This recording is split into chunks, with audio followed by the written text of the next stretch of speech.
Vendredi 21 décembre, Madame, Monsieur, bonsoir. Bienvenue dans ce 20h. Nous ouvrons ce journal avec le courrier départ de la présidence.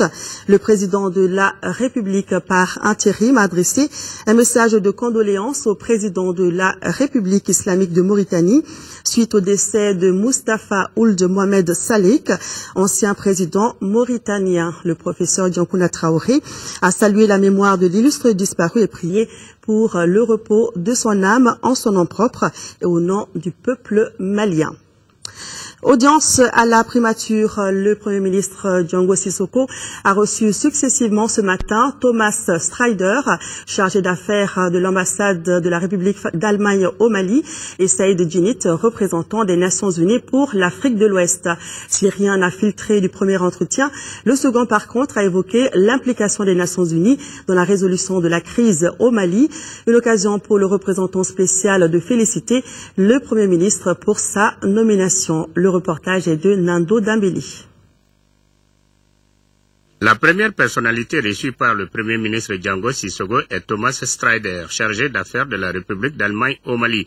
Rien n'a filtré de l'entretien entre les deux hommes.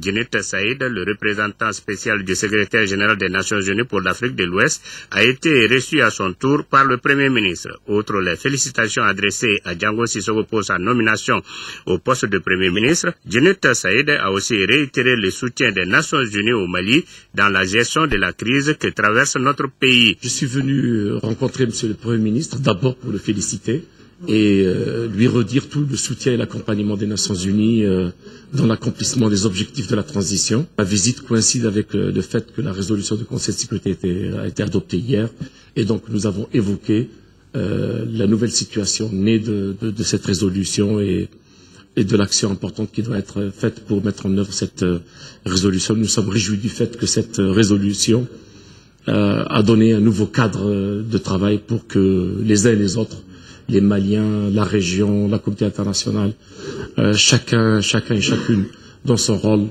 fasse le travail qu'il faut pour que les choses évoluent vite pour atteindre les objectifs de la transition au Mali et soutenir efficacement le Mali. La résolution est claire. Je crois que le Conseil de sécurité a été sans ambiguïté en termes d'autorisation de la force. Mais évidemment, il y a un certain nombre de choses qu'il faut faire pour s'assurer que au moment de l'intervention militaire elle-même, toutes les conditions soient réunies pour qu'elle se passe dans les conditions d'efficacité maximale.